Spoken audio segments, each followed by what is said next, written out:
Janis, welcome to the show. Thank you. Thanks for having me. Yes, ma'am. What is your story? Yeah, such a good question. Okay, so now I'm 78 years old, so I'm really thinking about my story and chapters in my life. And for the most part, I have to say I'm very happy with the way my life has gone. There have been a lot of challenges, a lot of changes. But there's a sort of thread that goes through it all.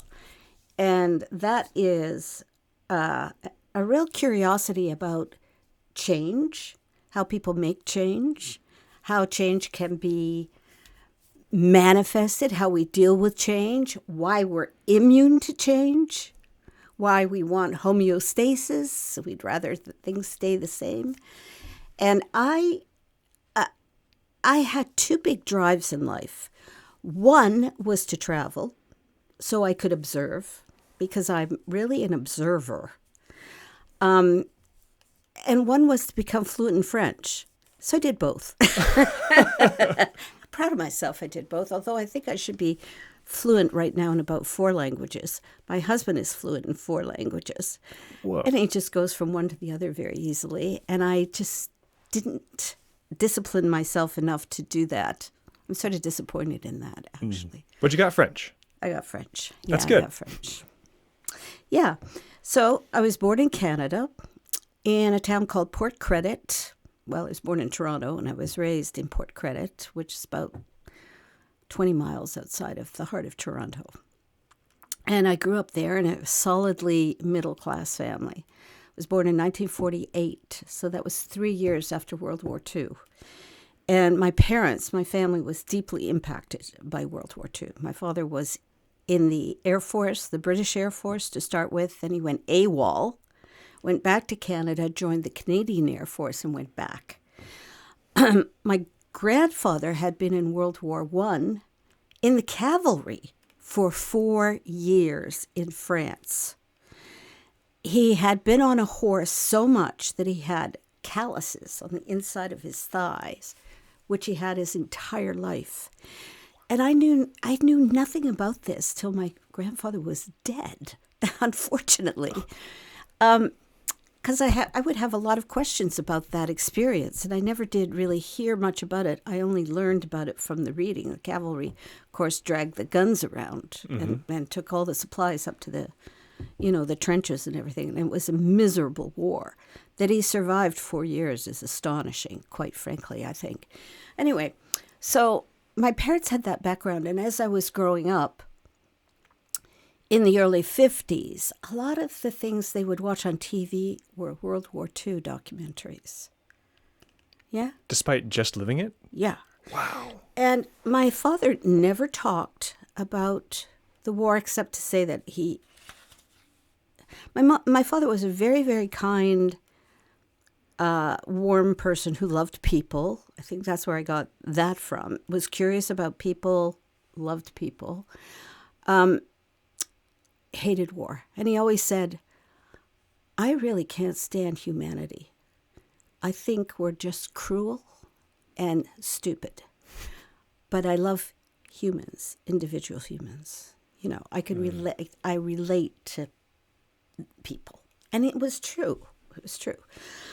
And I didn't understand the I can't stand humanity until much later in my own life when I'd seen enough to feel the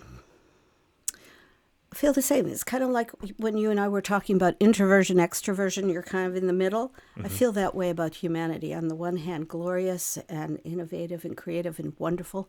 On the other hand, stupid, ignorant, mean, cruel, killers. I just, so see both of those things in different ways, too. Killers of spirit as well as actual killers. And then so glorious on the other side. Anyway, so that's where I grew up, went to school, was always a great student. That was my way of, I think, navigating through my family, was to be good at being a student and get that kind of recognition. And I was a huge reader. And I have remained a huge reader, which is something I always encourage leaders to do. A leader is a reader. a leader is a learner. So you have to be, like you are, on that constant mission to expand what you know about yourself and what you know about life. It's vital. So anyway, went off to university. I majored in literature. That's what I loved. And theater. And so I graduated from University of Guelph, which was outside Toronto. And then I got married, actually, and I went to Montreal, and I went to McGill and did a master's in library science, which was a 2-year degree, much more rigorous than the master's in library science in this country. And it focused in the second year on management and leadership. I didn't have much of an interest in any of that at that time. But I didn't even have an interest in library science. I'd never worked in a library. What is library science? It's about how to collect and organize documentation. Oh. Okay. Knowledge, right? Okay. So librarians are the best people to know because they know so much about how knowledge is organized and how to find it. Yeah. And the librarians I've worked with in various countries have been unbelievable. Some of them unbelievable scholars. When I was at University of Michigan, most of the librarians, the specialists, were PhDs in history, in Slavic studies, in Russian, in English literature or the humanities or whatever, or science, some area of science. Just amazing people with tremendous depth. So, but why did I do it? Well, my husband was doing his PhD. I needed to do something with my time. I got myself in because my advisor in my last year of university, his mother's best friend was dean of the library school at McGill. And I squeezed in. Lucky. Yeah. Wow. And I really liked it. More or less, I liked it. I thought, okay, this is good. But I found it humiliating in a way because all of my husband's friends were all scientists and doing research, or they were doing PhDs in economics or political science or whatever. There I was, a library student. And it always felt a little shameful to me. But I'll tell you, Austin, I'm glad I got that degree. It was totally portable. In every country in the world, it was recognized. And I went from Montreal to London, worked at the Royal Society of Medicine, went from London to Geneva, worked at the World Health Organization, went from Geneva to Tunisia, worked at the University of Tunis as a librarian in their medical library. Then I came here and I worked at the Jones Library, the medical library down in the medical center. I became an assistant director down there. It was just portable and you could go anywhere and get a job, like instantly. So it was fascinating. So I got a lot of travel in that way. But I'll tell you, the really big thing for me, the Royal Society of Medicine was a big, old, famous library. It had been around since the 1600s, I think. So, we had scholars coming. Scholars would use that library. It was a membership library, private library. So you had to join. And scholars like, you wouldn't know this name, but Joseph Needham, who did 20 or 30 volumes on China, would come every day, had a little desk there, and the librarians would find the documents he needed and the books he needed, and he would sit there all day doing his books. Fascinating. And then there were many other people who came in who were equally well known. And so the librarians, the top librarians were the ones who got to work with these guys. I got to do the book shelving, cruise around in these really old stacks full of, crumbling leather-bound books, but it was fascinating. It was absolutely fascinating. It was also sort of kooky because you would get, the British, my father was British. You would think I would understand this, but I just laughed so much the whole time I lived in England. Like the woman who was head of the canteen, which is where we went. And at 9:30 we had coffee. 9:30 everybody went together and had coffee. Noon was lunch, 12 to 1, and then tea in the afternoon at 3. And her name was Mrs. Cakebread. I mean, this is so Dickensian, right? I couldn't believe it. And she looked like she came out of a Dickens novel. And then the guy who was head of security was Mr. Makepeace. My goodness. I know. Can you make that up? No, Mr. Makepeace. It was delightful. And everybody was suspicious of Mr. Makepeace because he had the wrong accent. He had a BBC accent, and he was lower class. So he stuck out for that accent, and everybody wondered how he had so carefully acquired it to be above his station. Fascinating. I remember one day when this well-known English scholar, I can't remember what her name was, came walking down the stone stairs on her way out, and her briefcase flipped open, and rolls of toilet paper came bouncing out. What? She'd been the one stealing toilet paper. I mean, you really can't make this stuff up, but this is what was going on. Oh, my goodness. But it was wonderful. I had very good colleagues there who were just fabulous, so intelligent, so well-read, just such interesting people. So I went from there. I got into this job in World Health Organization, and they had applications from all over the world. I flew myself over to Geneva to have this interview. And I had just a smattering of all the things they wanted.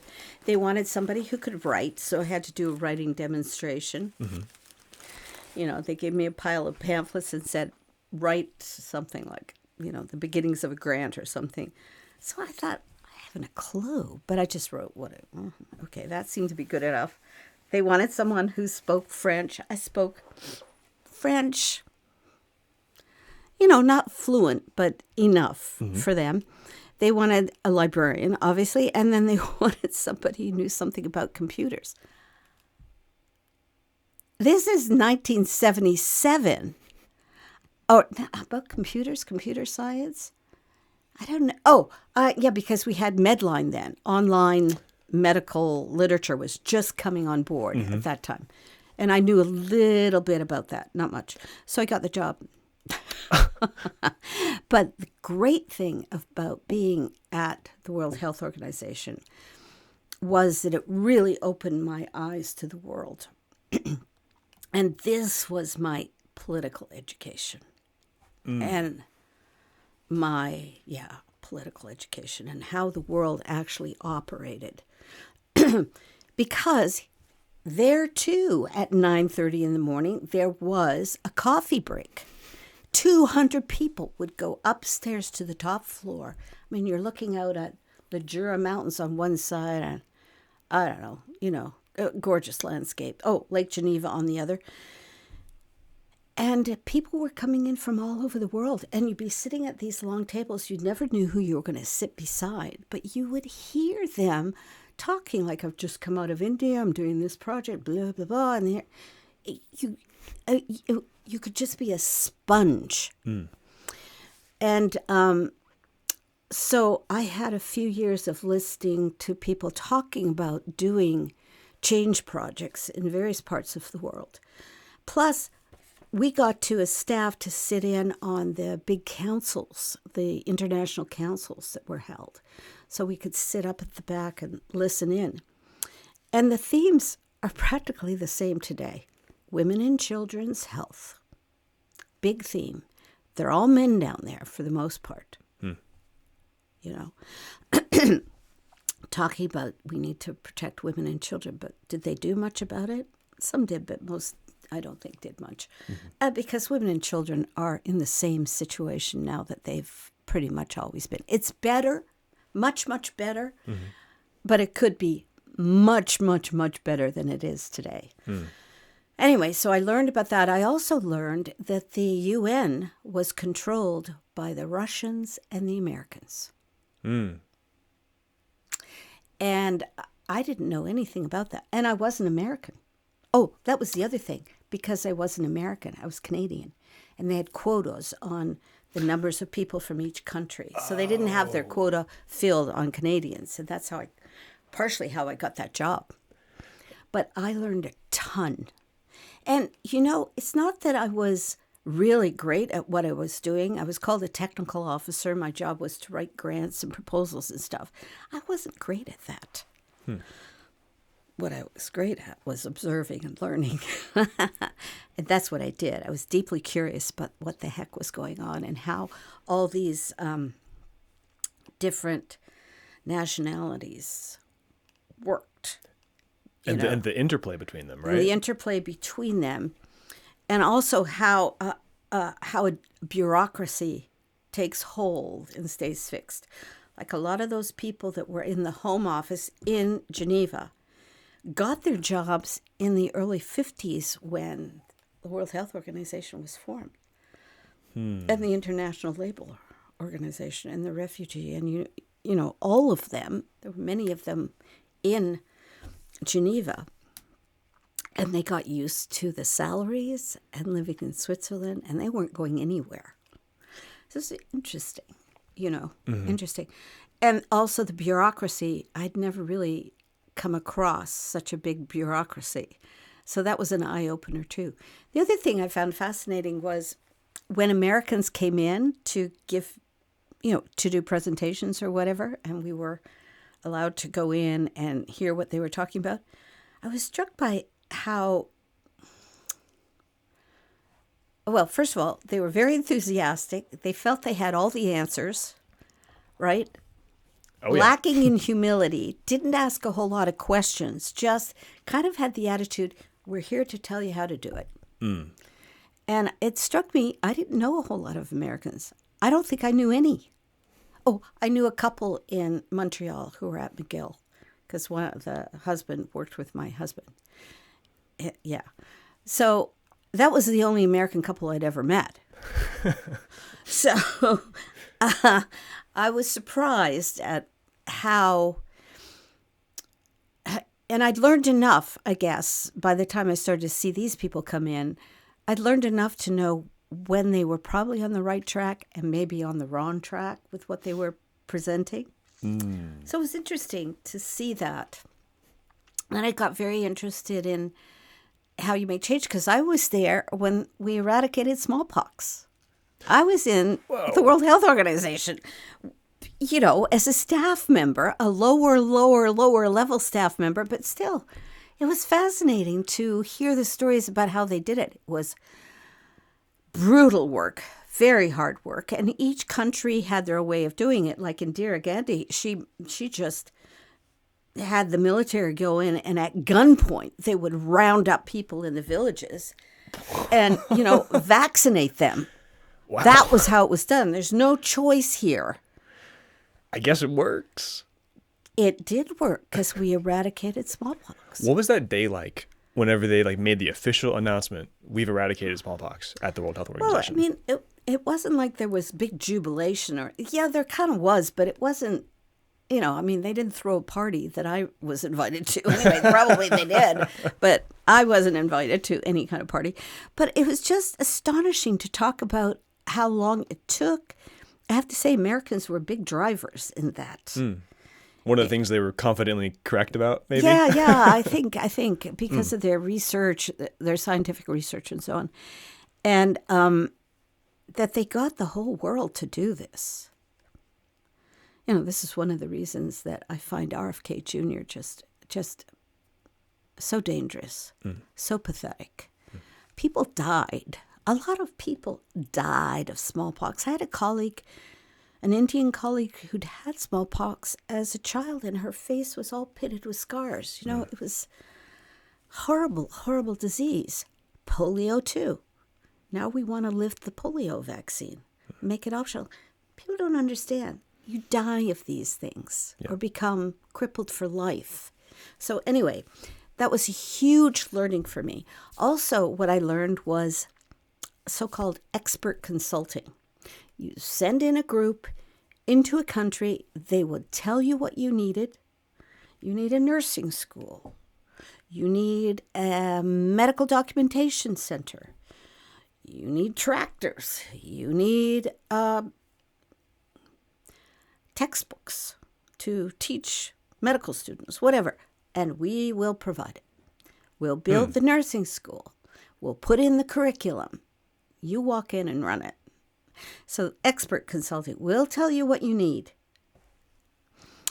And we'll help you build it or whatever. Did that work? Was this an overall good thing, or? In some ways, very good thing. In many, many ways, not a good thing. Because as I learned, because I did a lot of studies along the way in change management, and I'll tell you about one of them in a minute.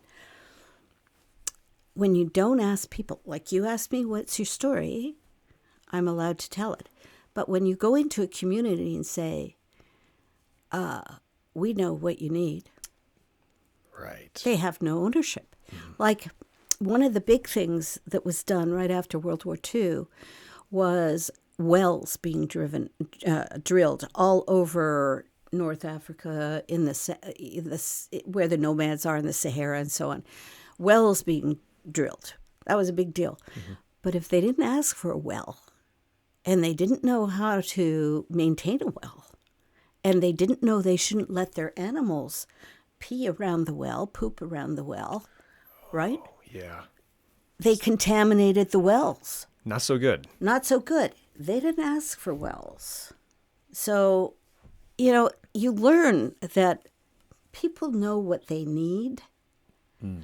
If you don't ask them, they don't own what you're giving them. In fact, you create a kind of welfare mentality. Which I'll tell you more about. But yesterday I was talking to a friend. We had coffee together, and she's a former staff member at MD Anderson. She was telling me about this fabulous project that MD Anderson and a number of other medical institutions, I think Memorial Hermann and who knows, UT Austin, I don't know, a bunch of them, 5 or 6 of them are involved in. They got the second largest National Cancer Institute grant ever given to do a big coordinated project up north of 610, east of 290, something called Long Acres or Acres or something, whatever, there, right?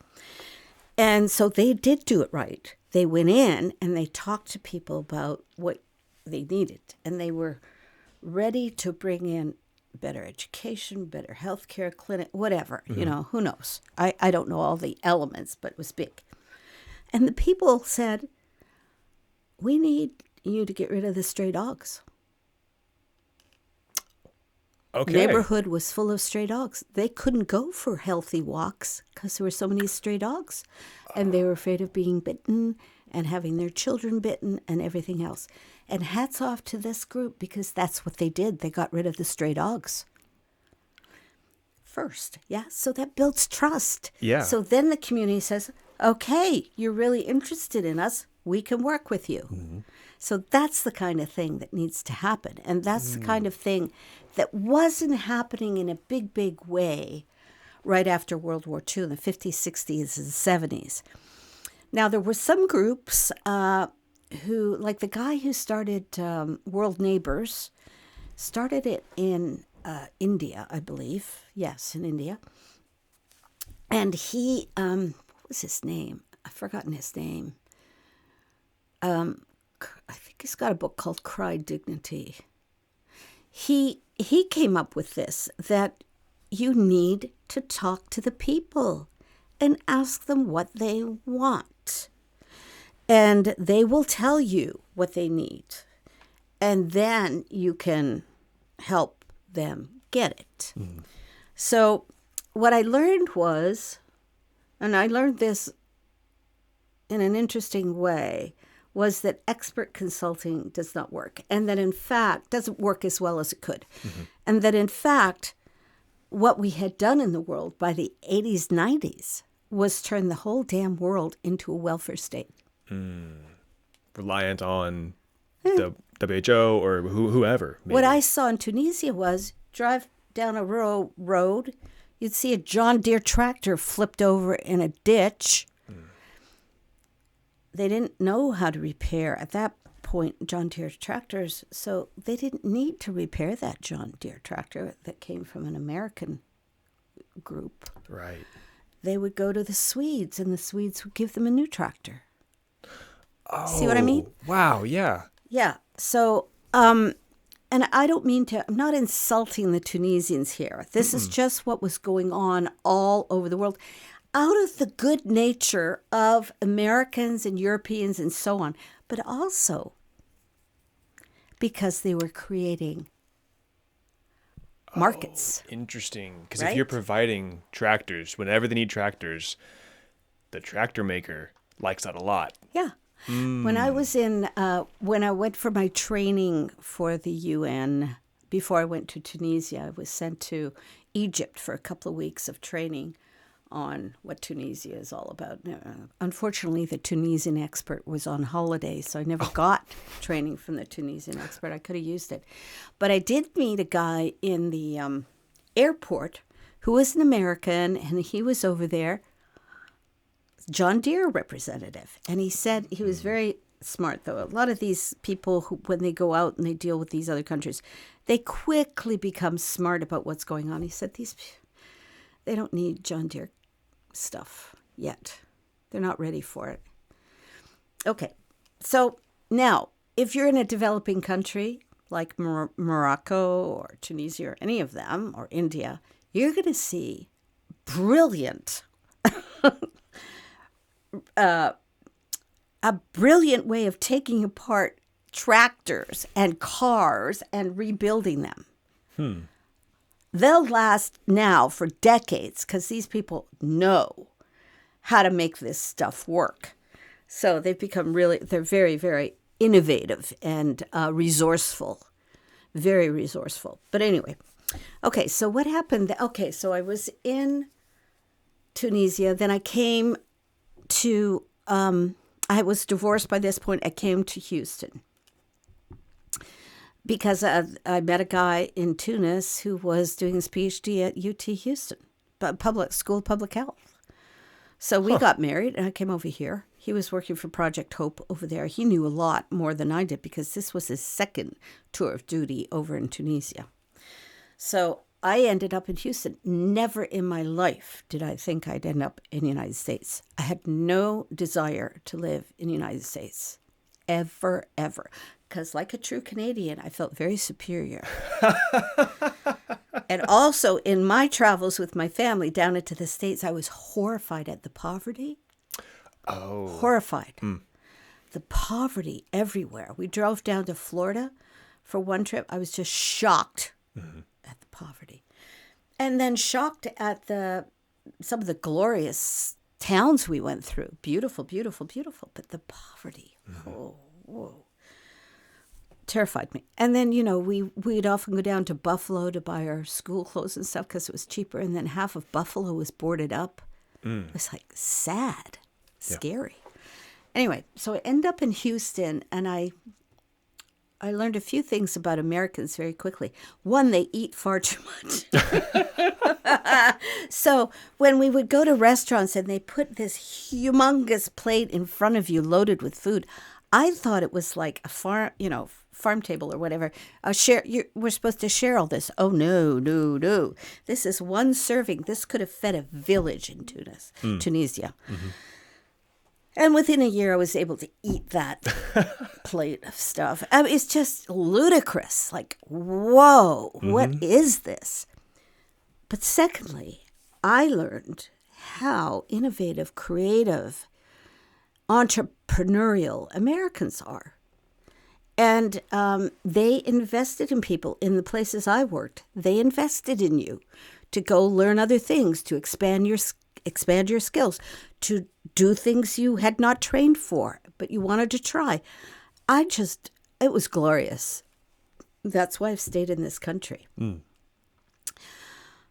I mean, I had worked in London. I'd worked in Paris for a while. I'd worked obviously in Switzerland in a big bureaucracy. I'd worked in Tunisia, seen a little bit.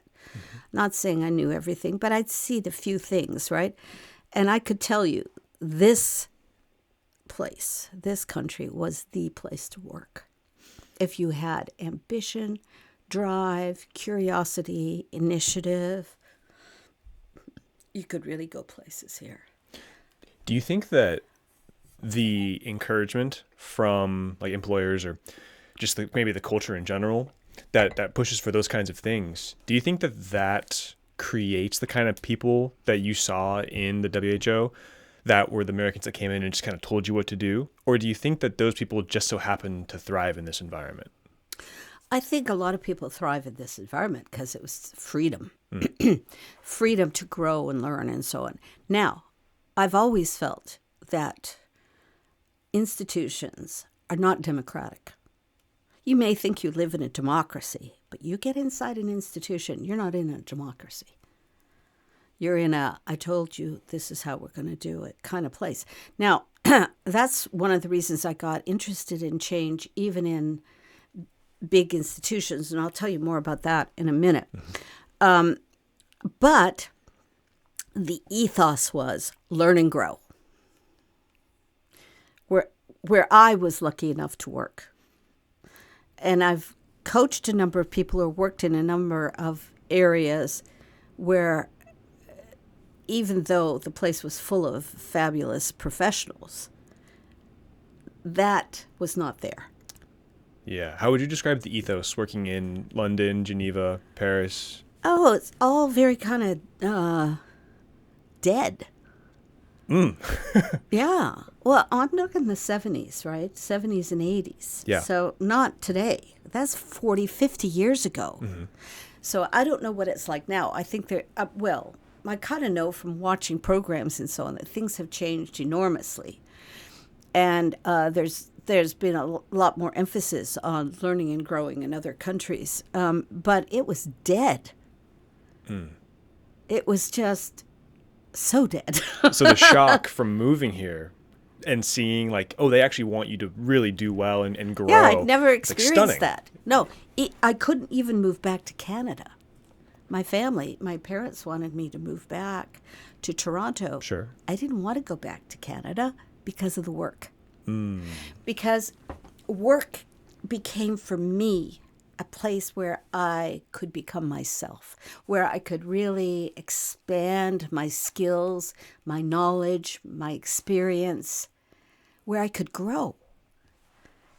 And I knew that didn't exist because I had worked when I was in Montreal. I'd worked at McGill. It just didn't have the same drive, you know. Now, had I been a research scientist, working at McGill would have been fabulous. The research scientists were fine. My husband loved it. He did very, very well there. But if you were a staff member, it was kind of like you come in, you do your job. Nobody's asking you a thing. There are no courses to go to. There were no leadership programs, management programs, you know, career development programs. None of that existed. I established that at the Jones Library, at the Houston Academy of Medicine Library, because I wanted to put it in, and my director said, do it. So I did. I put in a staff development program. And they loved it because they hadn't ever had that either. So I don't know how I came up with that, but I did. I came up with it somehow. And so that really got me on the road to personal development and then institutional development as well. Because when I was working at that library, I got involved with a Methodist church out in Westbury, where some of the people, this is so odd, this was an odd connection. Some of the people were involved with a group called the Institute of Cultural Affairs. And they had a place down in some very poor area of Houston where they had a house and people lived together. And those who had jobs, they put their salaries in. It was kind of like, it was interesting. Okay. I got involved with that group, and that changed my life.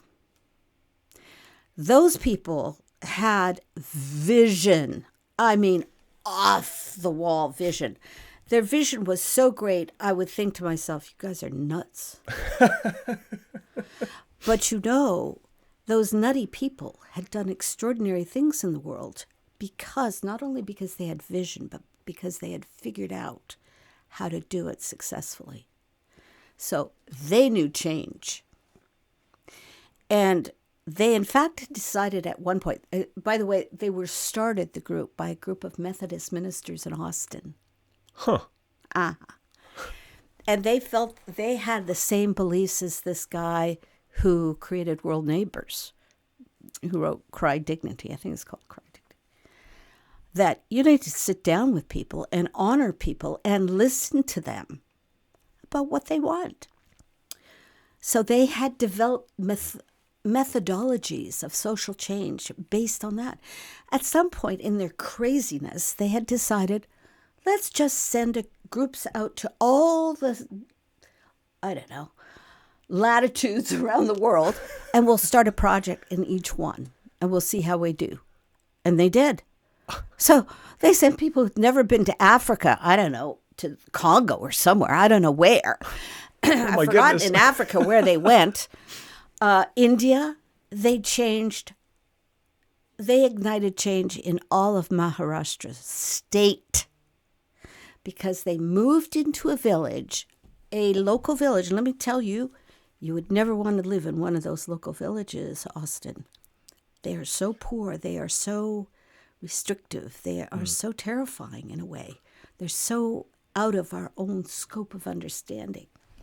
They moved in, 4 or 5 of them, into a house, and they just went about their business, like sweeping in front of their house every day, doing their laundry and putting it up in a different way, building a little garden. They weren't telling people what to do.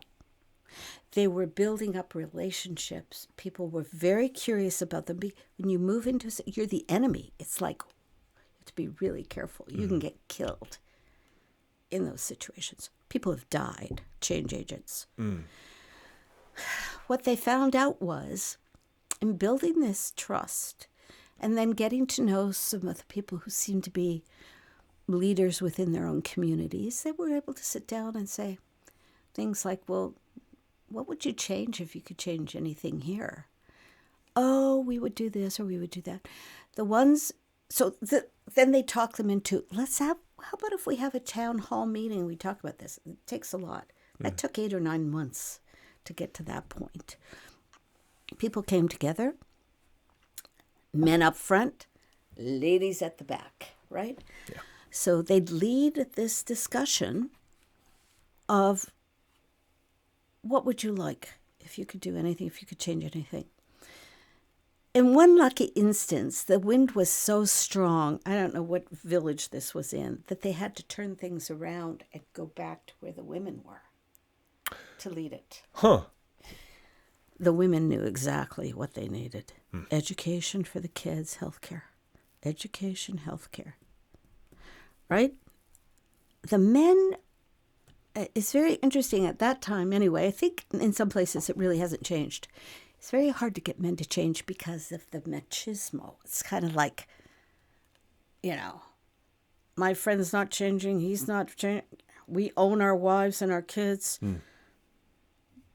Stay out of our face. It's a lot of shame to change in that culture. Dangerous. Yeah. Don't do it. Don't step out of line. We do it this way. The women, you could get to them because of their families.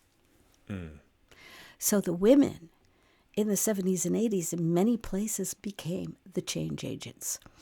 And it only took one woman in a village taking the risk to learn how to, for instance, make matches.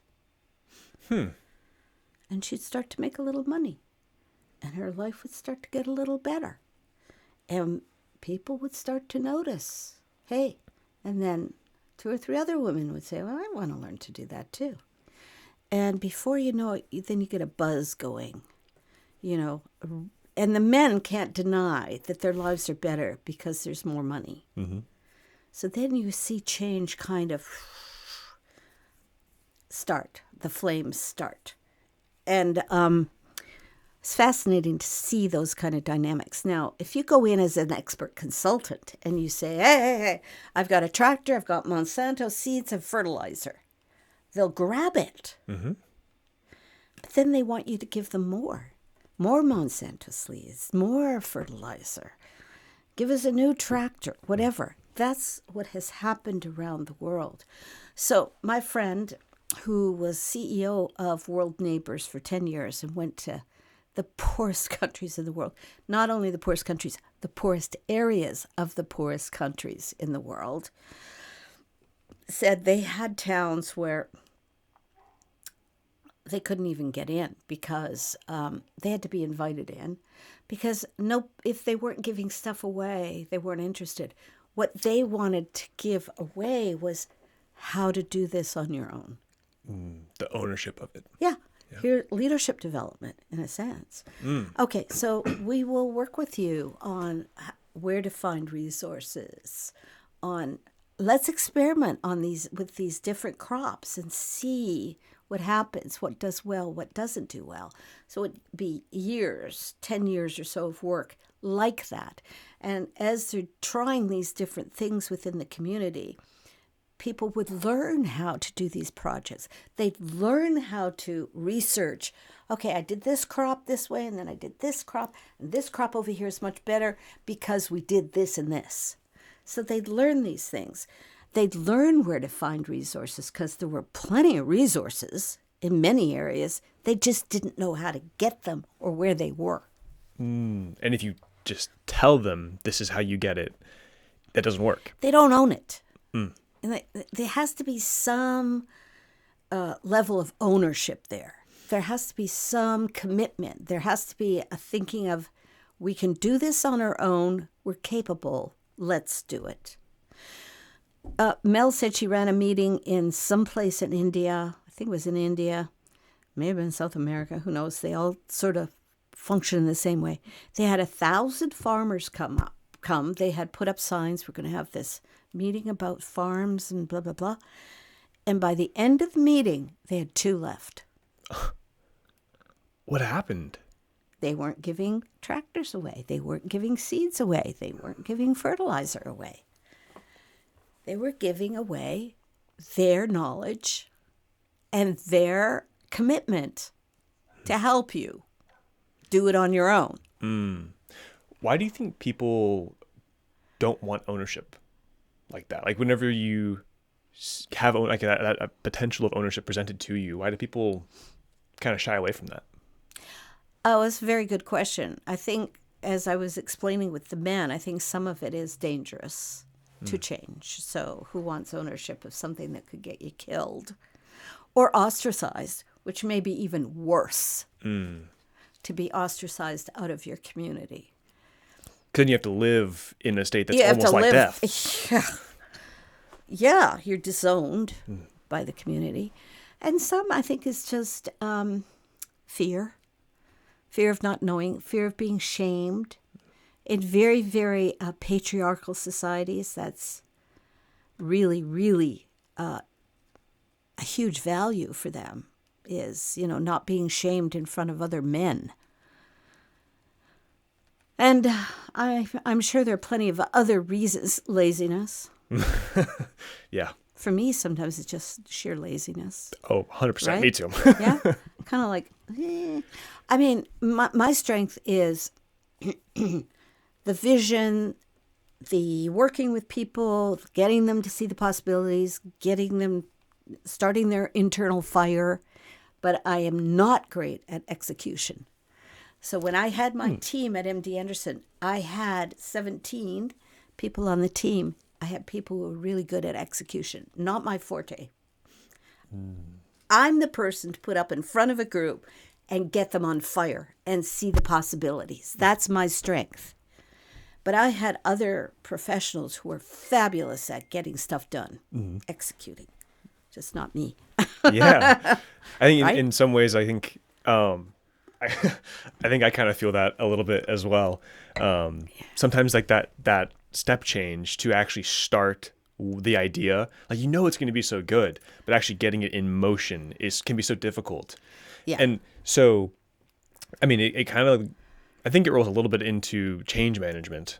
You had mentioned before, talking about some of like writing studies, writing grants on change management. How does that actually play with the leadership part of this conversation? Because when you actually teach leadership, part of what you teach is change management. And change management, I mean, leadership involves a whole lot of areas unto itself. You know, it's fascinating. It's a very rich field. You know, leadership development back in the early 2000s, probably still today, I would think, 2010s in that area, was the biggest, was the fastest growing enterprise in the world. Leadership programs, leadership institutes, leadership schools were being built everywhere, all over the world. Which is except probably maybe China. I have something to say about that. Okay, yeah. I have become recently much more fascinated with China. Say more. Incredibly innovative. We all used to say, well, they were really good at stealing other people's ideas, right? Mm. True. They did hack into several medical institutes here in Houston, suck out research stuff. Mm. Yeah. They don't really believe in teamwork, from what I understand, which surprises me, because teamwork requires people to be able to speak up, share what they know, blah, blah, blah.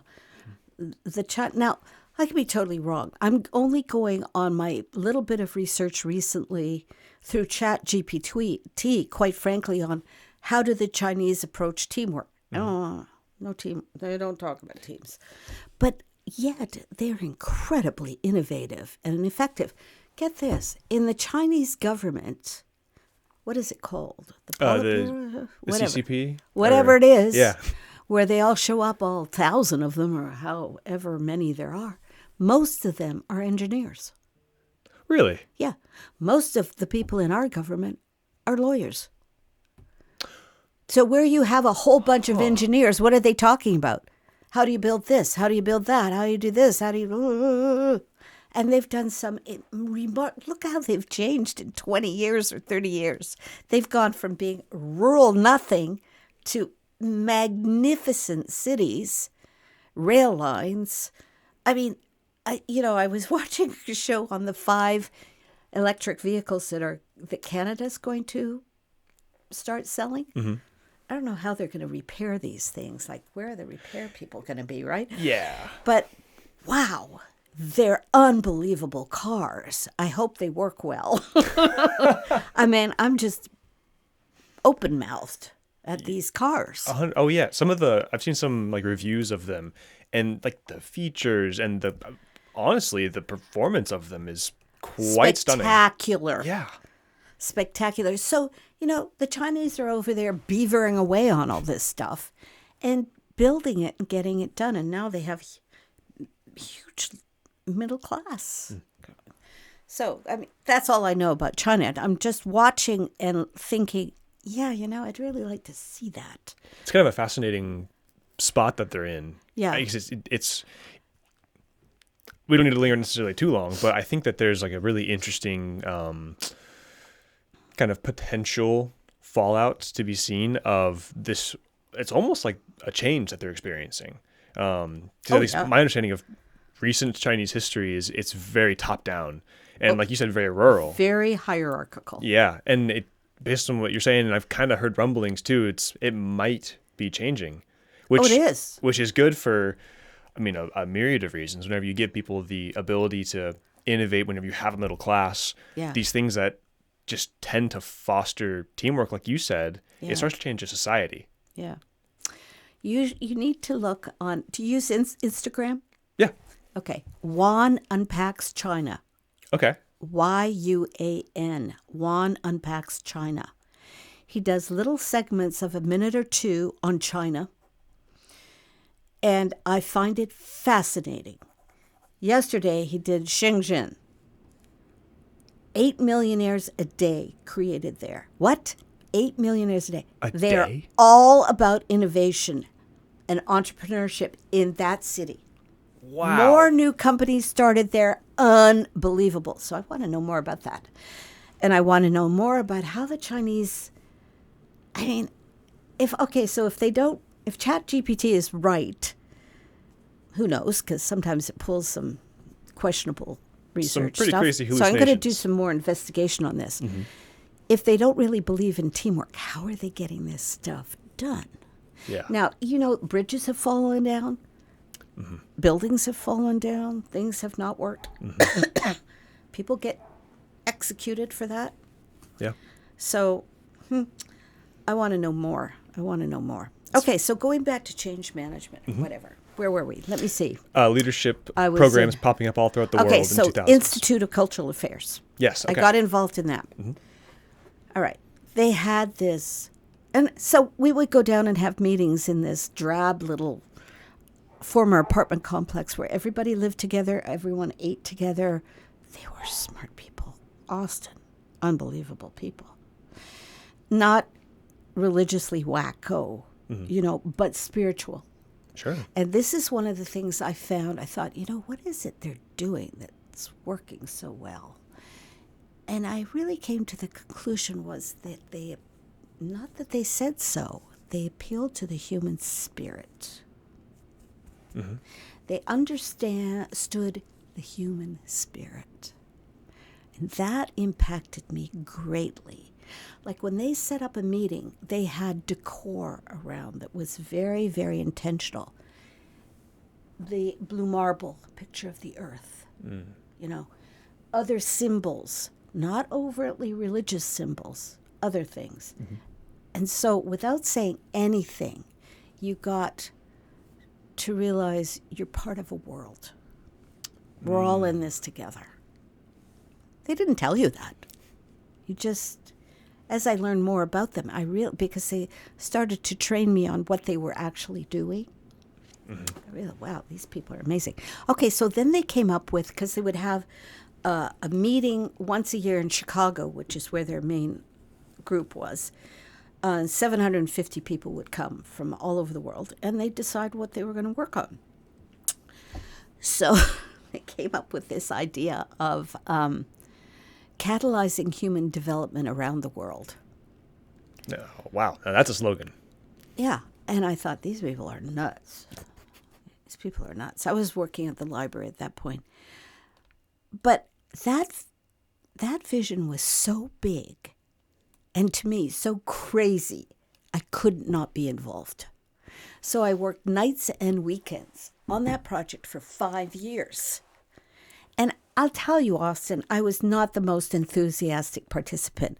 I was always saying, well, you need to do this and you need to do that. And they'd stop me and say, we need to do this. Finally, I got it that I had needed to get off my duff and realize I was one of them. I'm not sitting outside observing and telling them how to do stuff. They knew what they were doing. And so I learned a lot about social change from them because they had been out in the field. All of them in that house had lived somewhere else in the world and done the hard work of change in miserable places and had extraordinary success because they set souls on fire. Right? So they had stories to share. And there were some that weren't successful, obviously, but they learned and they shared what they learned. And they argued and they disagreed. What is that like whenever people that are so big vision oriented like that, whenever they have a big disagreement, how does that work? How do they manage that? They made decisions totally on consensus. So if it took 4 days, it took 4 days. If it meant losing a lot of sleep to get to agreement, they lost sleep. They listened to everybody. They considered everybody's point of view. And then they got to the point where there was an agreement. So that's how this big project got underway. And the project was called Sharing Approaches That Work. And so what they did was they set up councils in every country that was going to participate. 55 countries participated. And they had symposia in every state that was state in the United States that was invested in this.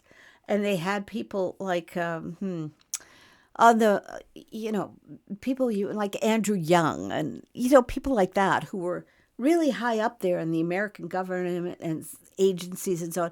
They would be on the board of directors. Right? Wow. Oh, huge people. Yeah. They were amazing at strategizing and making connections. And they'd work those folks, with their big vision, and this is how we're going to do it. And by then they had 30 years of experience. Mm-hmm. So they knew what they were doing. And they knew what the needs were and blah, blah, blah. And so, okay, long and the short of it is I learned slowly but surely. Okay, all right. And then I paid to be one of the facilitators in New Delhi. We had a big global conference, sharing approaches that work. And projects were identified in all these different countries that sent representatives to New Delhi to share approaches that worked. So some of these people had never been outside their village, let alone on a plane to New Delhi. I remember this whole group of Native Canadians who came in from Manitoba or something. They brought their golf clubs. This thing was in February, I think, and they were going to golf and have a great time, but there was no time for golfing. Wow. So here's what we did. Okay, 750 people, 55 languages, something like 55 or 60 languages. But these were people who had run successful projects, change projects, in their village, and those projects were successful and changed big areas of their country. Like there was one woman there from somewhere in East Africa who'd set up 77 fishing industries in 77 villages. She did not read or write. She did not read or write. She was illiterate. A lot of the people were no kidding. Semi-literate or illiterate. They knew what they were doing. So we welcomed all in. We had a big opening ceremony where many of the different nationalities would do, like the Canadian Indians did a ceremonial dance, fabulous. And then, the Indonesians did something. And so it was fabulous. It was just this, hey, we're the world, here we are, and we're change agents. So the point of this, it was a 10-day conference. The point of this was to share across all these cultures what actually worked. So for 3 days, we sat and talked about, well, what did you do? And how we made flip charts and all kinds of stuff. Seems sort of deadly, but anyway, it went on like that. And then on the 4th day, they were divided up into 31 different groups and sent to 31 different areas in India to live for 4 days in villages where they had successful projects. So the poor Indians were sent up to the Himalayas, where they were deep in snow. Oh gosh! No golf up there, huh? No golf up there. But some went by bullock cart, some went by canoe, some went by bus, some went by plane. 4 days, and let me tell you, the people who complained the loudest about, we had them in an Indian middle class hotel. Who complained the loudest about the facilities and the hotel and everything? The Americans. There were about 30 of them. Poor people from Appalachia and so on. Of course. Okay, so they complained. They thought, how could you bring us here and put us in a hotel like that? We were all in there. How could you do that? Blah, blah, blah, blah, blah. So, of course, let me tell you, my colleagues in the Institute of Cultural Affairs expected all of that backlash. They were all ready. Don't worry. They're going to see how they come back from this trip. These people came back transformed. I mean, transformed. You could see it on their faces. Guys from Appalachia said, remember one getting up and saying, I thought I was poor. I'm poor from America. I don't know what poverty is. I saw poverty. I'm ashamed to call myself poor. I don't know what I'm going to call myself when I get back there. Wow. But I'm not poor. wow. But they all came back like, whoa, just, oh my God. These people in these villages were doing so much with nothing. They were working it. Yeah. Right? And some of them had to sleep on dirt floors in really, really shitty villages. And yeah. So I was out in one of those two of those villages. Now, let me tell you, even finding a place to poop was hard. It was just like mind-boggling. And the women, where I went, the women in the village made all this fabulous food on plates on the ground. And, you know, you had to eat all the fabulous food. They were so honored that we were there. So you can't turn down their food. You have to, like, shove it in. The food was good. It wasn't that the food was not good. It's just that the sanitary practices weren't that good. So you never knew. Yeah. Right? Anyway, so when I say transformed, I mean it. They were on fire when they came back. 750 people on fire. And we spent 3 days debriefing. What did you learn? What did you see? What did you learn about yourself? It was just astonishing. And so, again, flip charts. But this time, whoa, just full of how do you make this work? How do you make this take hold? What did we learn? Mm-hmm. It was unbelievable. I was so impressed. And I thought, you know, I've never seen in any place I've actually worked that kind of fire, that kind of commitment. And when I went back to my job and I shared it with my colleagues and so on, they were all so impressed. But Austin, I've never been in any institution where I've seen that happen to that extent. Like to that number of people? Or just like to the degree of change? The degree of change, the degree of illumination. The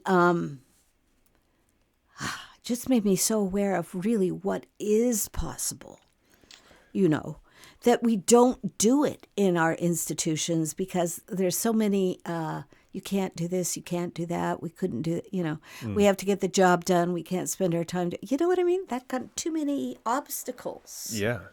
Do you think it's possible in institutions?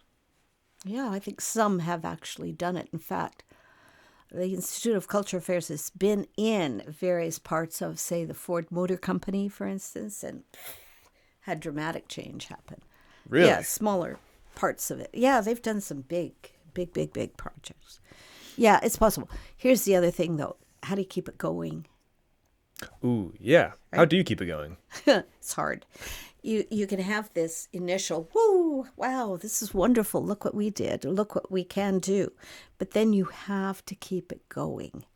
And I remember when I was starting at the World Health Organization, the lead psychiatrist came in and told us, look, here's how change goes.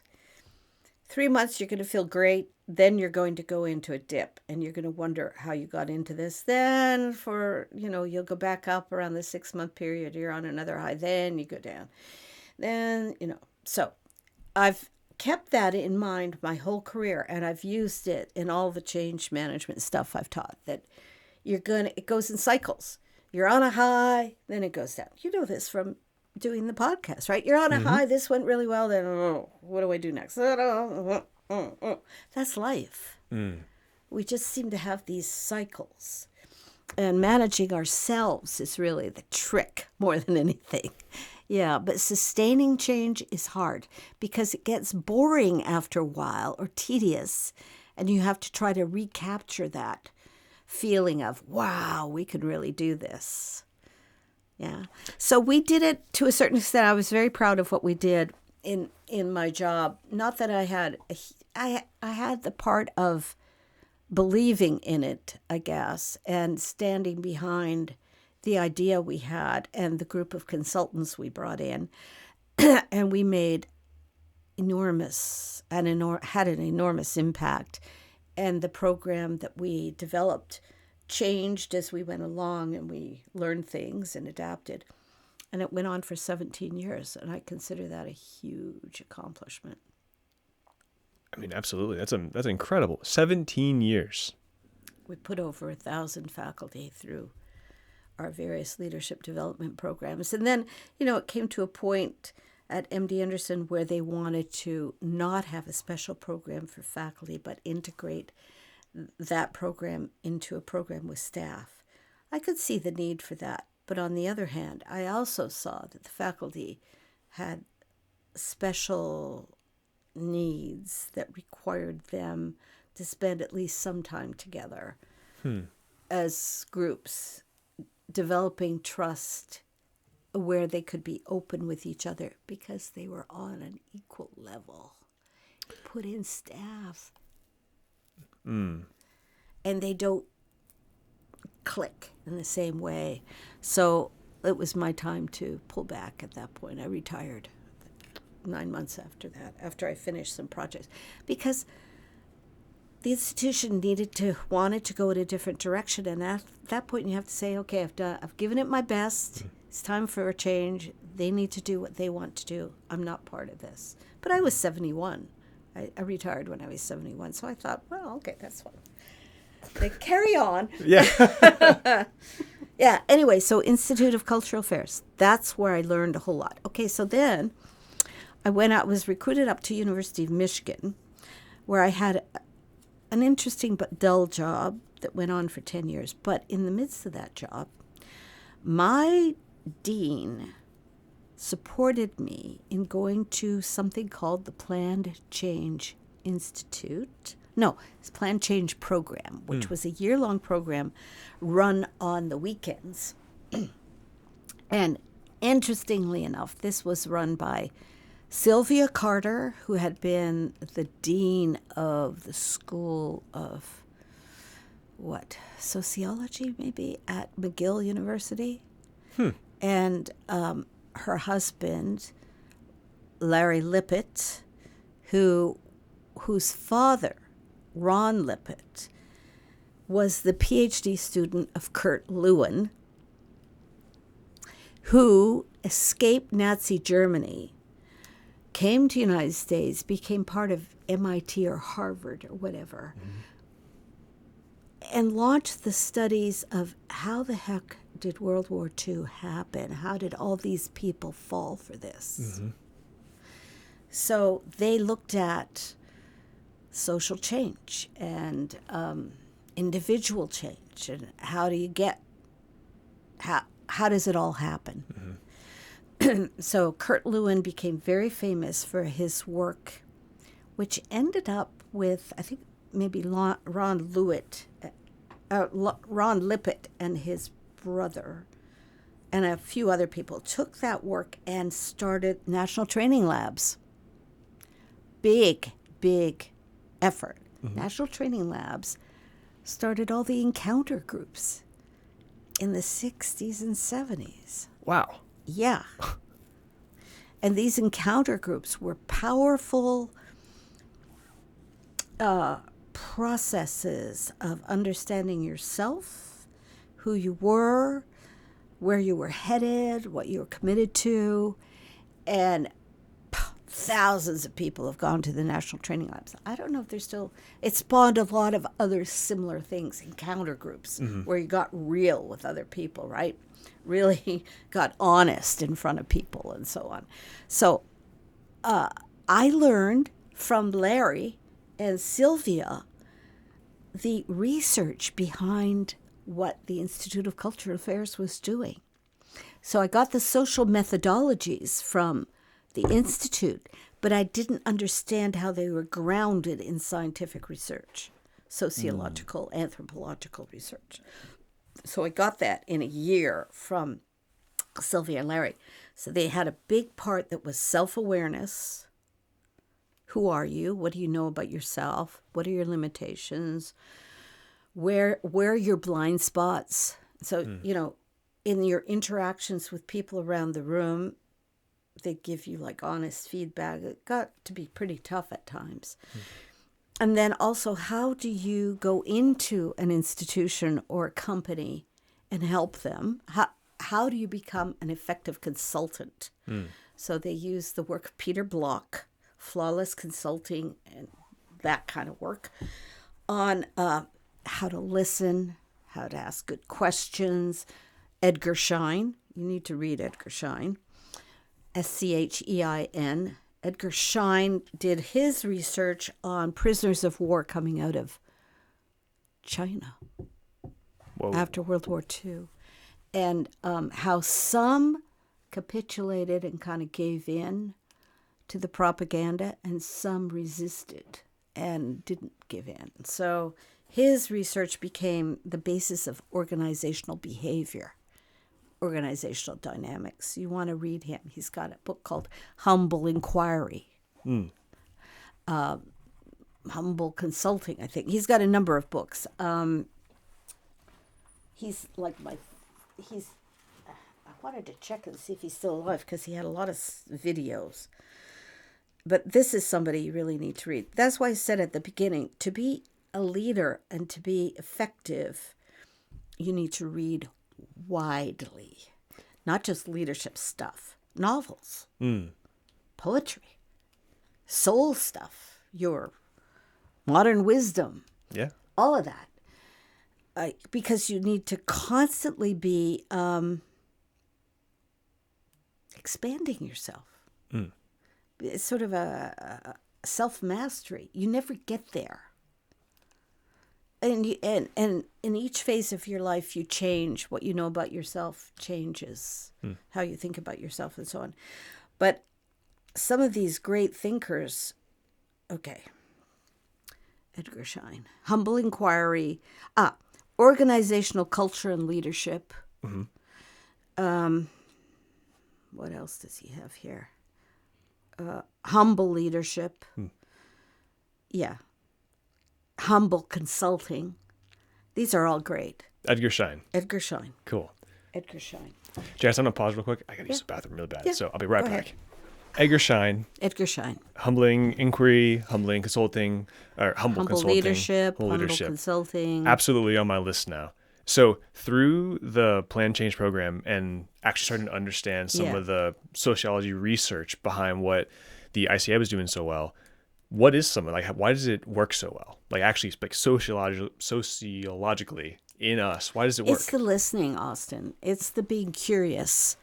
And even in the executive coaching training, one of the things they say is to be deeply curious and to be humble and to know you don't have the answers for these people or for their institution. They do.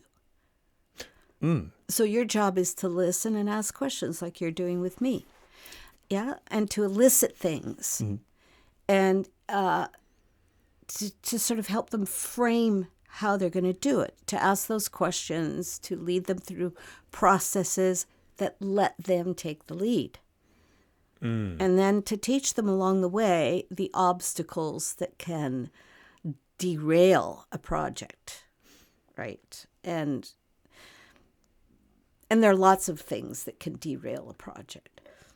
What are some common examples? Bureaucracy, naysayers, lack of support from people in leadership, misjudging what's happening in a group and, taking them in the wrong direction or whatever, or attempting to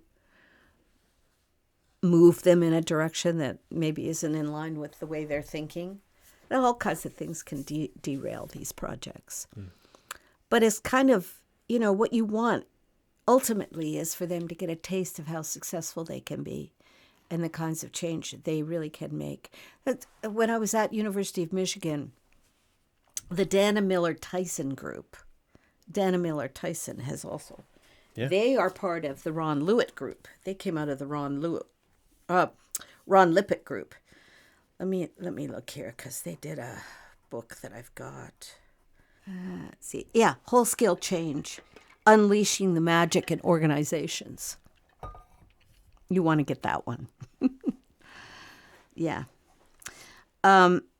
They were really the practitioners based in Ann Arbor that took that work from Ron Lippitt and put it into action and came up with methodologies.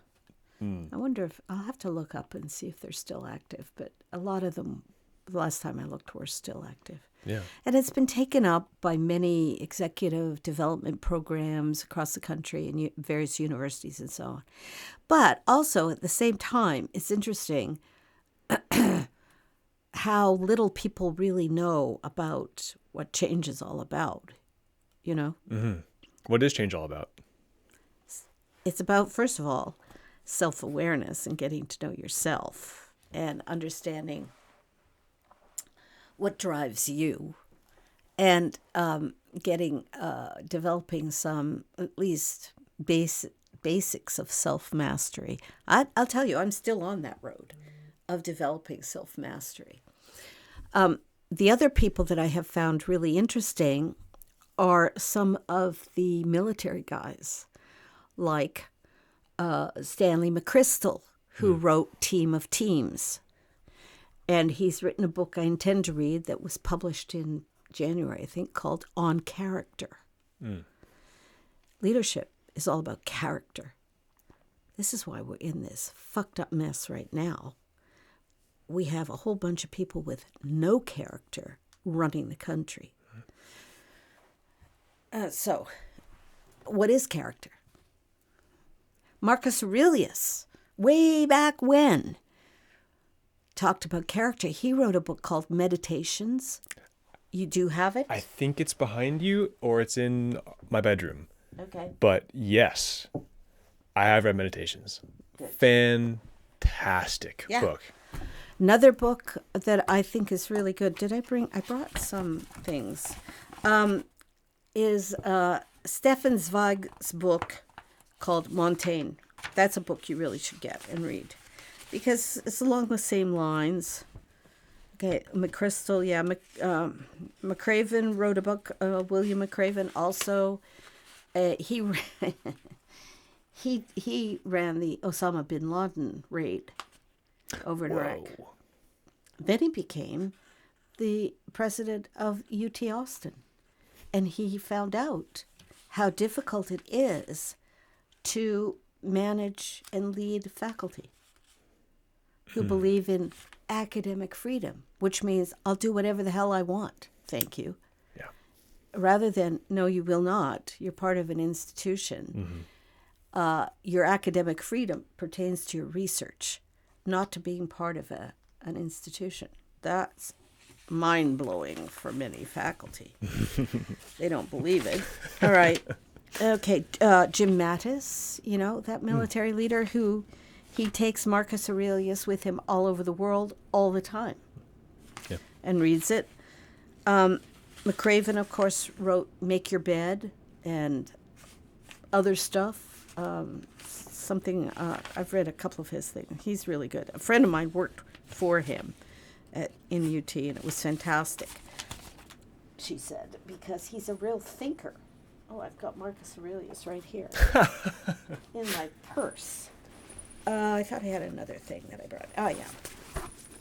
Oh, Ryan Holiday. Do you read him? Yes. Fantastic. Love him. His book recommendations are fantastic. So this is from his 2025 list. Montaigne by Stefan Zweig.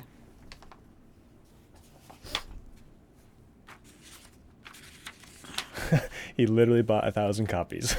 Yeah, and sold them at his store. Wow. Yeah. Yeah, maybe.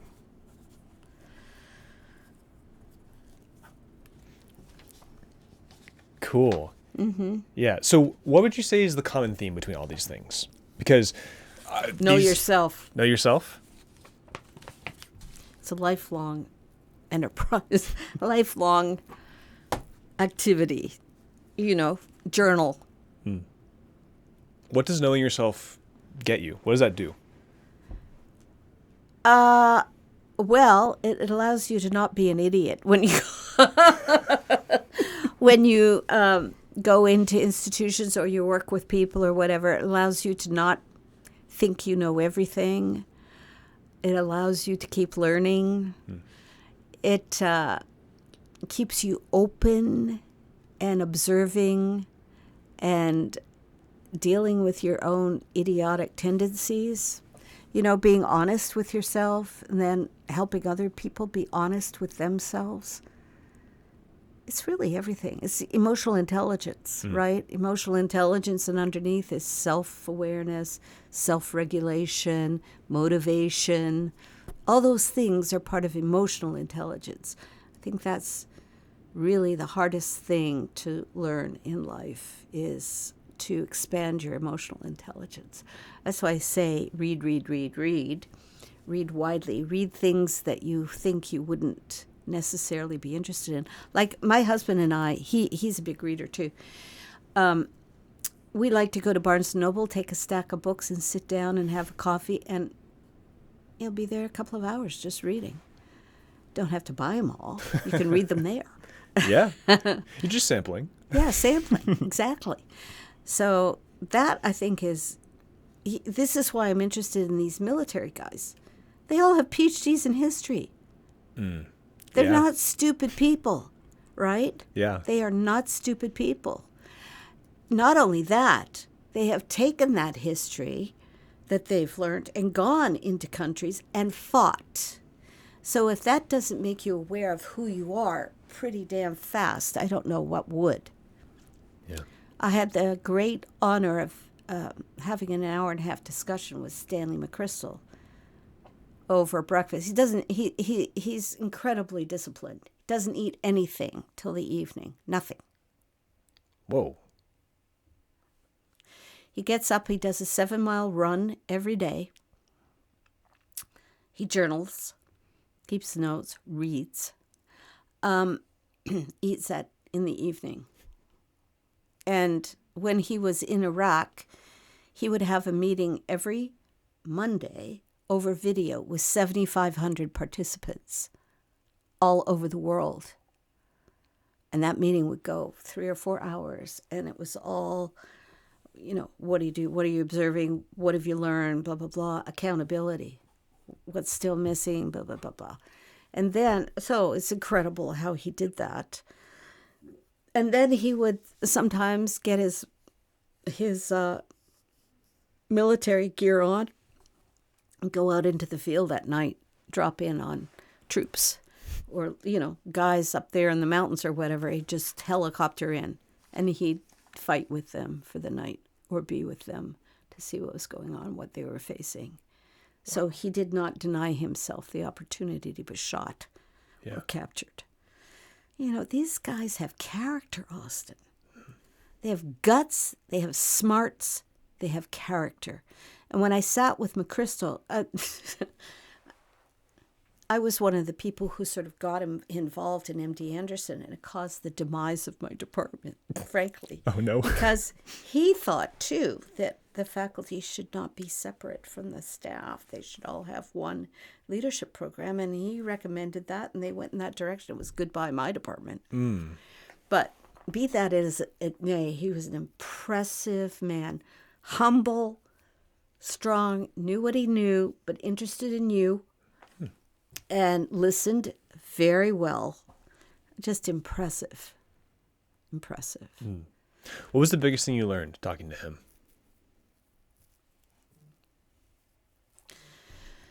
Who you can become when you make it your mission to become the best person you can be. Yeah. That's good. Because you could feel it coming off of him, This man knew. This is why I find it so disturbing to have a president like we have now, because that's a man with no character. And he has dismissed the people of that caliber. They're not around him. He's dismissed them, taken them out of the military. So when I say it's not political on my part, I could give a fuck if he were, if he were a Democrat doing this, I'd say get him out of there. But it's the lack of character on that level that pervades a country. Because when you get into an organization, if you're at all observant, you realize that the person who's head of that organization, their personality pervades the entire place. So if you have a Stanley McChrystal in a leadership role, he's going to require discipline, accountability, honesty, openness, learning, right? Character. And we all need that. And this is what we should be talking about in our schools with our kids and everything. My daughter said to me this morning, oh, I found this book. I guess that, Tom, her husband's mother, brought it. It's something about a book for children called Making Your Bed. It's all propaganda. I said, that's Bill McCraven's book for children on how to become a person of character. I need to talk to her about it some more. This is not propaganda. Yeah.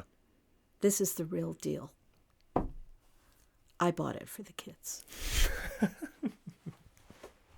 It can sound like propaganda. It can sound sort of like pedantic. I'm going to tell you how to become a person of character.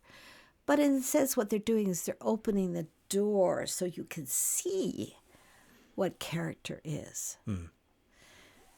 And you can ascertain whether you have much of it or not, but all of us are always developing character along the way. And I think it's absolutely fascinating because I could tell you all the areas in which I feel like I have not succeeded in developing character, and I'm still working on it. But it is fascinating, isn't it? Absolutely. What do you think, or maybe this is better, how do you actually discern those areas in which you might still have room to grow?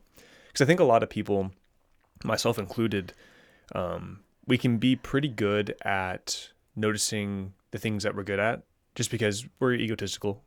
That's just how we are. That's how you survive, traditionally speaking, is you prioritize yourself. But when we're talking about teamwork being so important and affecting change and knowing yourself, a thing that I think about is how you can see where you have room to grow and how the skills you have or the strengths that you do have can help you grow in the areas that you have yet to grow. So I'm curious what your defined your values? Have you done any values work? What are your core values? Like, could you name your three? You did, actually, to me. You said curiosity, listening to people, being interested in people, learning their stories and so on. Those are core values. Okay, so doing values work is really important, but also knowing what triggers you, because that will help you define a value instantaneously. What sets you off? Like I could tell you a lot of things. Where it really comes into play is in interpersonal relationships, because then you get triggered, right? Yeah.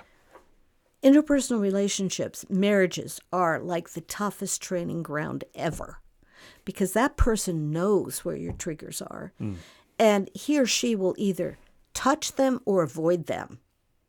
So what you're not able to talk about as a couple, you need to examine that. Like, what the heck's going on here? Why am I afraid of talking about this? Yeah. Or my husband triggers me in 1,000 ways. Oh, this is why he goes over to Morocco for 6 months. It's either that or he's be dead in our house. Because it's a hot kind of, we trigger each other really profoundly. And I realized that, and he realized that. And he said, oh, well, we have these little differences. Yeah, you can say that because you're in Casablanca. It's safe. But really, honestly, I mean, I got very clear on some values at work. I had a person that I collaborated with who one day comes into my office, and I loved her deal. I thought she was terrific. And she tells me that she's taken work that myself and a committee had done for years, marched across the road to the other institution, and decided to write a book about it with her lover. Bang! I hit the roof. And I got really angry and said, I lost it. And this was not a good way to handle it at all. That was a trigger for me. For one thing, it was dishonest. She hadn't asked us, the group she was part of, whether she could take that work that we had done. she didn't come and say, how about if we write a paper on this? We had written a paper on it, but how about if we write a book about this? Yada, yada. No, she took it. And to me, it was dishonest. It was egotistical. It was the worst. I mean, it was just bad behavior that I could see. But I didn't realize how deeply I felt about it until she did that. And then I realized, okay, so what is the value that I have? Honesty, cooperation, sharing with people. Yeah, like having things you agree upon. Yeah. And I mean, it's collaboration. Yeah. Yes, absolutely. So how do you coach somebody through creating or writing down their values? Because I think we can trick ourselves really easily into thinking we value something that isn't actually a core value for us. So how do you help people discern between those things? Okay, so when I do values work in Japan, for instance, and it's a very good question, and I've talked about that with them. It's easy to say. I said, okay, I bet many of you have, we give them lists of core values, big lists. Pick out 10 that really resonate with you. Whittle that down to 7. Whittle that down to 3. Make sure those matter to you. Okay, bet a lot of you have family on that list. Yeah. Okay, I know a lot of people at MD Anderson who had family on their list and spent all their time at work.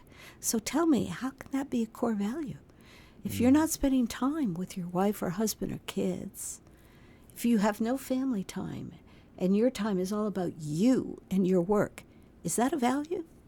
I mean, I don't care whether you have family on your list or not. If you don't have it as a core value, okay, fine. Take responsibility for that and the impact it has on the people you've created and the one you have married. So, Susie Welch wrote a book on values. Let me see. Yeah. It's worth getting because she says this exactly. She does some values work that I find really interesting because it's based right on that question. Get real about your values. She is Becoming You. It's called Becoming You. This. Oh, cool. Yeah. Perfect. She was the wife of Jack Welch, the famous Jack Welch. Oh, yeah. Why do I know that name? Oh, my gosh. CEO of GE. Yes. Okay. Yeah. He wrote a lot on leadership, had a lot to say about leadership.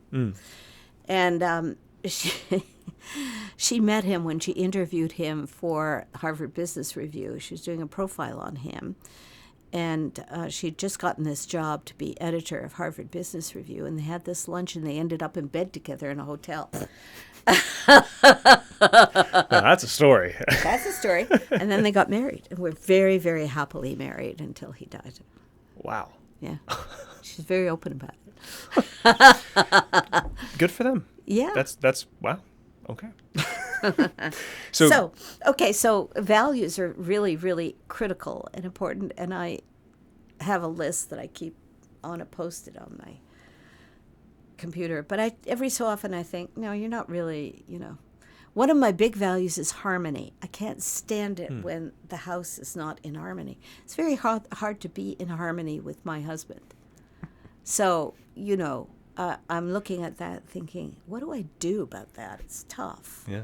It's tough because he's a dynamo in a way, in the way he thinks and so on. And isn't it interesting how it works out that way a lot of times, where the people, not even in marriages, but even in like just work relationships or the friends that we have, like there's usually just some distinct difference like that that's almost a polar opposite, and it can cause a lot of strife sometimes. Oh yeah. But I wonder if that's part of what makes those strong relationships so strong, is that you have this kind of antithesis in some ways. You have to respect it though, and not try to be controlling, try to change the other person. This is the other thing. My husband is very controlling. And so he knows that now because I say, you are so controlling, I can't stand it. But a lot of people are. I mean, it's interesting. A lot of us try to control other people in one way or another, right? Either we know what's best for them. Oh, yeah. I know what you need to do with your life. Or we're controlling of moods or something else. We try to control others. Never a good idea. First of all, you can't. Right. Oh, but you can have a horrible impact. It's kind of like dousing someone with cold water. Like if you want to really throw them off, suffocate them, suck all the energy right out of them, the drive out of them, the light out of them, the spark out of their soul, try to control them. Instead of trying to be that person of curiosity and openness and trust and generosity and love. Try the other one. Because even if maybe what you have to say is useful, right? And if you try, but is the time right? Are you saying it in the right way? Are Exactly. you offering it up as a suggestion or a dictum? right there, yeah. Because like if you build that relationship and you build trust, it can be like a heartfelt suggestion, not a this is what you ought to do, but hey, have you ever considered, kind of a thing. And I don't know. I think I'm pretty young. I'm 24, about to turn 25. You're And only 25? Oh my God, 24? Yeah. Oh wow. I turned 25 in March, and so That's amazing. You're a spring chicken. In French, we would say un poussin. Spring chicken. Tu es un petit poussin. Yeah. But I'm pretty young, and so I have this thing where I know I have a lot to learn, which is part of the foundation for this, doing the podcast. But I also really like to know things, and the whole like this journey of building character and understanding yourself, you can't know it like really like solidly factually this is how it is, period, because like you said, it's that journey of knowing yourself, it kind of changes over the course of your life as you experience more things. Yes, and it's the experience Yeah. that's really critical, because you can say all kinds of great stuff about yourself, but if you haven't been there and experienced things, you're full of shit. Really? Yeah. You can be so deluded. Yeah. And it's one of the great tensions I have in doing this is like I have a lot of time to do things, and it's kind of scary because like what do you do? How do you know what to do whenever you're moving through life? You get faced with decisions all the time. And one of the goals that I have in having these conversations is at least hopefully shed a little bit of clarity, whether it's for myself or for somebody listening, of what do you do? Like, what's the next step you take? How do you discern those things? Like growing in, I mean, it's kind of like wisdom in a way, like growing in both that like ability to understand what to do and then how to do it. Yeah. And I'm really interested in, as much as I can, learning from other people's experiences, their mistakes and their successes. Yeah. And I think part of that stems from a fear of failure in a way. Yeah, we all have that. Yeah. Of like, if I make a mistake, it's going to be the end, you know? Yeah, but if you don't make any mistakes, how are you ever going to learn? Right. Yeah. You have to fail. You have to fail over and over again. And you have to realize, I think we all have to realize, you'll fail more than you ever thought possible. But that's how you learn. It's how you learn. And that's something that we do talk about in leadership development. You learn through failure. Don't be afraid to fail. And people are afraid. They're terrified of failing. They're afraid of the shame. They're afraid of screwing up in front of colleagues. People are afraid of all kinds of stuff. And this culture fosters fear. This culture is based on fear. Look how we run the country. Fear of not having health care, fear of not having enough food, fear of not being able to support our families, fear of not being a success. I mean, it's rampant, right? And in our organizations, I can tell you, they're based on fear, a lot of them. Fear is everywhere, right to the very top. Yeah. I mean, I think if you just look for a second, it becomes really obvious that that's true. How do you think we combat that? by leadership development programs, by coaching, by having these kinds of conversations, by building little groups where people can be, where they can trust, where they can be open. And that's what we did in our leadership program. We would have 15 to 20 faculty in there for each program we did. And we'd spend the first few months building that trust to the point where they could then tell us the things that bothered them. And we heard some doozies, I can tell you. And for them to be able to share that with their colleagues and then have a colleague say, wow, I get it. That would really be painful. Or can I share a story with you that's kind of similar to that, where I went through something like that? Sure. Okay.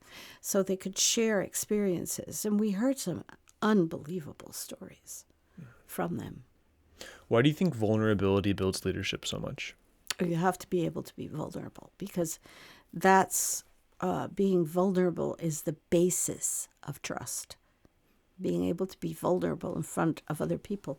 If you look at the work of Patrick Lencioni, who wrote The 5 Dysfunctions of a Team, the bottom level of the pyramid, he's got that pyramid of 5 levels, bottom level is trust.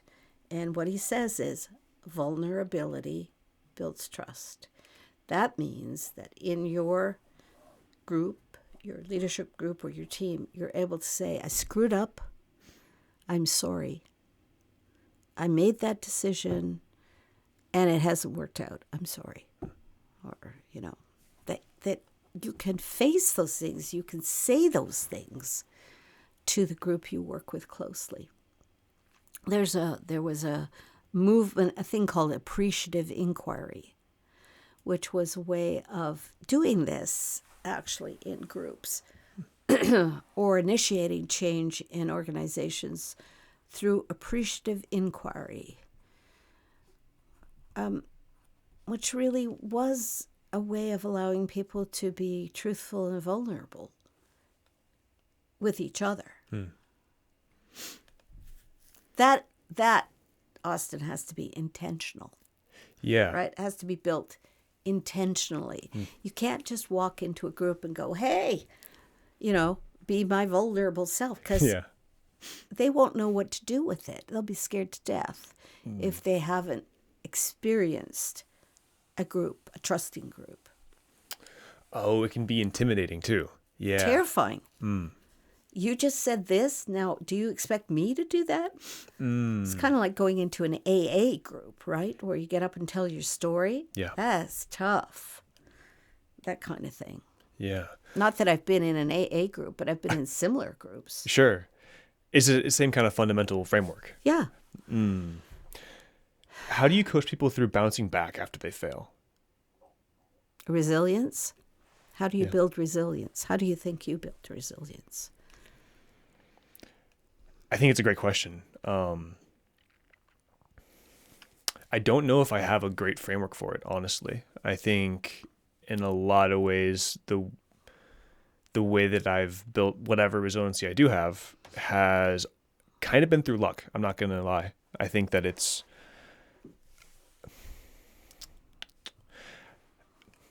I hold a very high bar for myself in a lot of ways. And well, no, not in a lot of ways. In every way. I hold a very, very high bar for myself. And so I can view a pretty good result as an abject failure.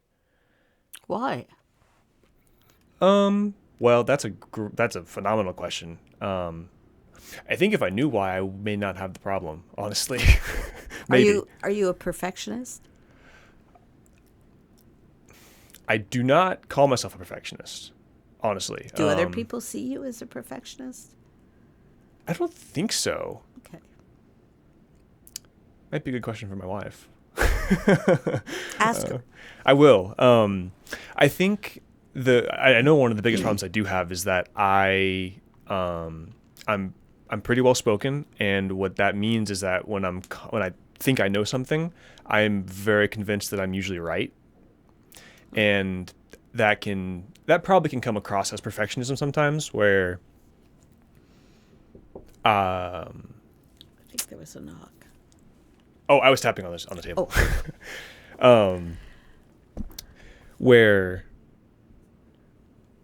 it my like convinced, what's the right way to say it? I'm very good at arguing, and I can and do and have convinced myself very strongly that I'm right about things. And if I think about something if I think about like a topic in a certain direction, it takes a lot for me to be convinced otherwise. I'm open to being convinced. I genuinely am open to changing my mind about everything, but it will take a lot because I'm very thorough. Bit of a tangent there. I don't think I'm a perfectionist, but because I hold a very high bar, it's easy for me to see something as failure when it may not actually be like a lack of success. It may not be a failure. And because of that, I think that I've trained myself to almost be okay with that in a way. It's almost like an automatic resilience that, like, because my bar is so high that failure can happen a lot, I'm like okay with it. Well, yeah, I would hope so. But what makes you think it's a failure? How do you define failure? Not meeting or exceeding expectations. Why do you have to exceed expectations? If you set expectations, isn't that good enough? Why don't you set higher expectations? Then you will not have failed. Yeah. I mean, yeah. I think for me, it's setting low expectations is a moral problem almost. Well, I can't imagine that you set low expectations. Well, of course, no, No. I don't. I have very high expectations, and I would ask yourself what that's all about. Yeah. Why you feel the need for that. And is it just in certain areas that you set really high expectations, or is it like across the board? I'd say it's in most areas, not Yeah. all. Like you mentioned that you have a big emphasis on harmony. Yeah. Like with like keeping things. Yeah, harmonious. Yes, very, very harmonious. Yeah. I don't have that as well. So like I don't have a very high expectation for like how clean the house needs to be. I can be pretty comfortable with it like a little bit messy. Oh, me too. Yeah, and so in that sense, it's like I don't have a super high bar. Like we have to be spotless and scrubbing the baseboards and everything. It's directly related to things that I do and that I have like performance of. Mm-hmm. So like the work that I do, the effort I put into things, it's more based on that. Okay. I very, very, like I would say maybe normal expectations of people around me. I don't hold people around me to like a super high bar because I don't think that's fair. But I can't say the same for myself. Mm-hmm. You should do SEAL training. Navy SEAL training. Like buds? Yeah. Like the Hell Week, all that kind of stuff? That training is something else. You never go anywhere without your buddy. Mm. The training is phenomenal. William McCraven talks about it. The SEAL training, so did some others, but I was just shocked at how hard it is. But the other thing is, you never go anywhere without your buddy. Like, not to eat, not to train, not to go back to your barracks. You always have to have your buddy with you. And in a sense, it's your accountability partner. Yeah, so I would just offer to you to investigate that a little more, because you're right that failure is how we learn. We cannot not fail. But being hard on us for failing is not entirely productive. So I would suggest to you that you look at failure as a learning opportunity and journal about it instead of labeling it as you failed because you didn't exceed expectations. Look at it as, what did I learn here? that I can use in future. Okay. Yeah. Because one thing that's really, I think, non-productive is people beating themselves up about things. I do. I have a tendency to do that and blame myself. Me too. And I watch for that because it's not helpful. It's not productive. We all fuck up in big ways and small ways. But to build resilience is to say, that didn't go the way I expected it to. What did I learn? What do I need to do better next time? I can say that to you knowing that I will go back to my house and probably not do that for myself, even though I've said I need to get back into regular journal keeping. I've got tons of journals I've kept over the years. I won't look at them because every time I pick up one and look at it, I think, oh my God, put it back. Who was that person?